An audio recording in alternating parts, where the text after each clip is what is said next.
Today we will discuss two topics.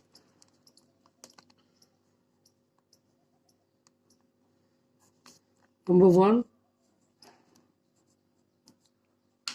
vital force theory, and second, allotropes of carbon. तो सबसे पहले हम whittle force theory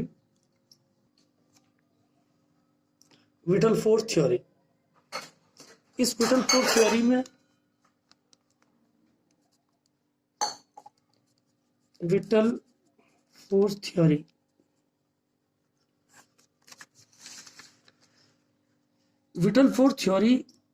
proposed by Berzelius in 1815. According to vital force theory, organic compound produce only under influence of some mysterious force which existing in the living organism only. They can't be synthesized in laboratory artificially. This mysterious force was called vital force and theory called vital force theory. Whittle force theory को propose जो की वो थी Berzelius ने। Berzelius ने 1915 में इस theory को दिया और इस थ्योरी के तहत यह बताया कि कोई भी ऑर्गेनिक कंपाउंड हमेशा लिविंग ऑर्गेनिज्म में ही प्रोड्यूस होता है, inside the body of living organism, with the help of mysterious force. एक मिस्टीरियस फोर्स है, एक रहस्यमय शक्ति है, उसके द्वारा ये ऑर्गेनिक कंपाउंड बनता है। इस मिस्टीरियस फोर्स को उन्होंने नाम दिया विटल फोर्स, और जो थ्योरी थी उस थ्योरी को कहा गया whittle force theory. But in 1928, Friedrich Wöhler, a German chemist, prepared first organic compound urea in their laboratory by heating an aqueous solution of two inorganic compound, that is ammonium sulfate and potassium cyanate. And inorganic compound ammonium cyanate was formed being unstable on further heating, then rearrangement and formed the well-known organic compound urea. This synthesis discarded the vital force theory and clearly demonstrated that no mysterious force required in the formation of organic compound in the laboratory. Mister volar साहब Friedrich volar, इन्होंने सबसे पहले अपनी lab में urea नाम का एक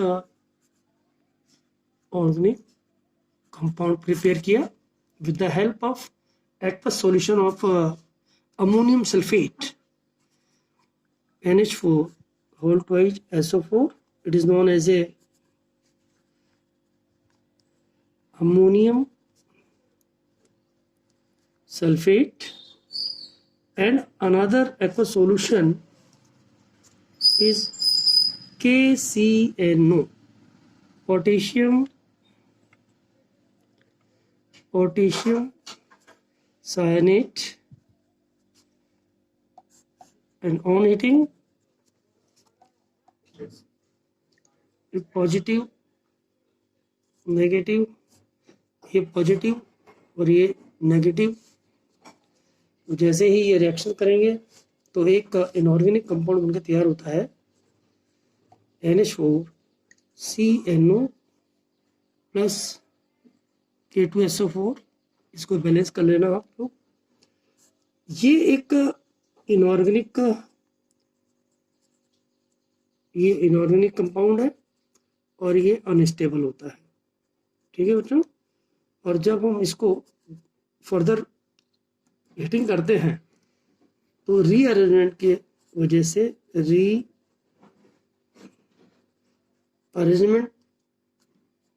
वजह से एक कंपाउंड बनता है NH2CO NH2। It is known as a urea. ये फर्स्ट ऑर्गेनिक कंपाउंड था जिसको कि मिस्टर वॉलर ने पहली बार बनाया। और this synthesis discarded the vital force theory and clearly demonstrated that no mysterious force required in the formation of organic compound in the laboratory। तो ये बच्चों अपनी विटल फोर्स थ्योरी है। तो विटल फोर्स थ्योरी में आज हमने इतना ही बताया कि whittle force theory postulated by the Berzelius in 1815, और इसमें यही बताया गया कि organic compound produce only under influence of some mysterious force which existing in the living organism only। सिर्फ ऑर्गेनिक कंपाउंड जो हैं उस समय तक ये बताया गया कि वो सिर्फ लिविंग बींग्स की बॉडी में ही बनते हैं और उसको बनाने के लिए जिम्मेदार होते हैं एक रहस्यमय शक्ति। इस रहस्यमय शक्ति को बर्जेलियस ने कहा विटल फोर्स और इस थ्योरी को हमने कहा विटल फोर्स थ्योरी। उसके जस्ट बाद इन 1928 में एक जर्मन केमिस्ट आया मिस्टर वॉलर। उन्होंने फर्स्ट ऑर्गेनिक कंपाउंड अपनी लैब में बनाया, सिंथेसाइज किया और उसका नाम था यूरिया। उन्होंने 2 इनऑर्गेनिक कंपाउंड के सॉल्यूशंस लिए, एक्वा सॉल्यूशन लिए, एक अमोनियम सल्फेट, एक है पोटेशियम सायोनेट। तो जब रिएक्शन होती है तो ये इस तरह से टूटेगा, NH4 पॉजिटिव और SO4 माइनस, पोटेशियम पॉजिटिव और CNO माइनस, तो बनता है अमोनियम सायोनेट।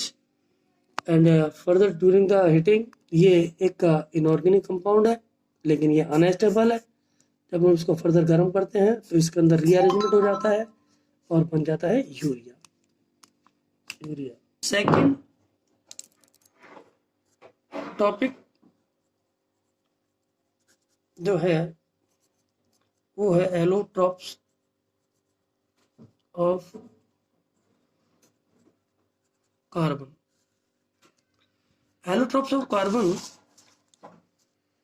अगर हम इसकी डेफिनेशन देखें तो हम कह सकते हैं कि the 2 or more than 2 forms of element which differ in physical properties and identical same in chemical properties are called allotropes and property is known as a allotropy।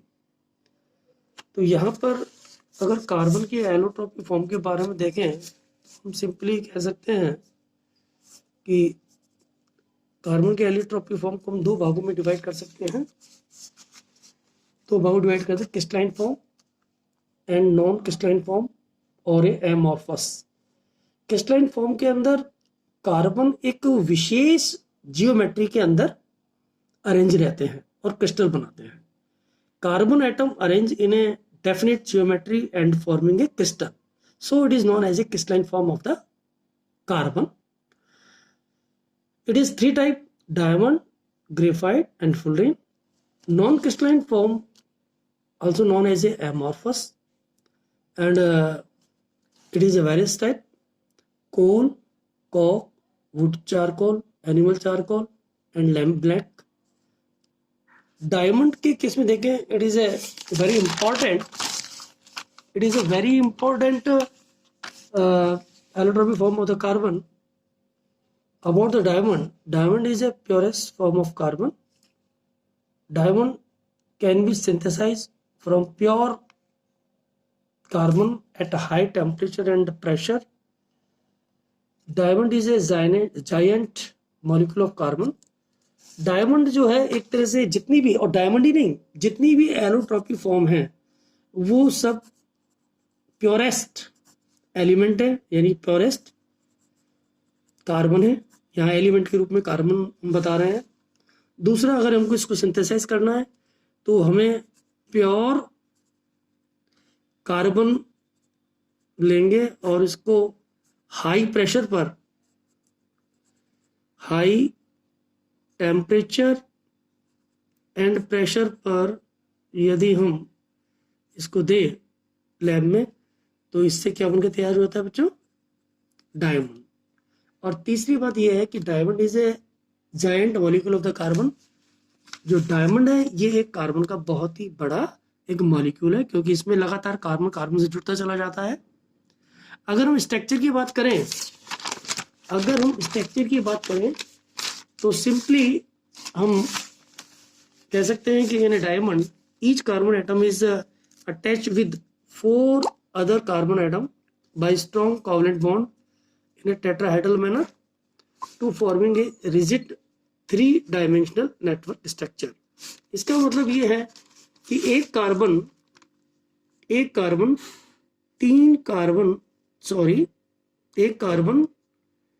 4 carbon atom से घिरा हुआ रहता है, इस तरह से, लाइक दिस। और इस तरह से एक टेट्राहाइड्रल स्ट्रक्चर बनकर तैयार हो जाता है। ये इसकी स्ट्रक्चर है और ये 3 डायमेंशन होता है, इसलिए डायमंड हार्ड होता है। और जहां तक डिस्टेंस बिटवीन कार्बन बिटवीन इन ए डायमंड वो होती है 1.54 एंगस्ट्रॉम। ये कोवलेंट बॉन्ड की जो लंबाई होती है वो होती है 1.54 angstrom. Diamond is A bad conductor of electricity because of the 4 valency of the carbon atom attached with the other 4 carbon atom. So free electron are not present on the carbon atom in the diamond for conduct the electricity. तो यहाँ देखिए ये एक tetrahedral structure आपको दिखाया हुआ है। ये कार्बन है, ठीक है, ये ऊपर की तरफ एक कार्बन से जुड़ा हुआ है। यहाँ पर ये इस तरह से टेट्राहाइड्रल स्ट्रक्चर बनता है।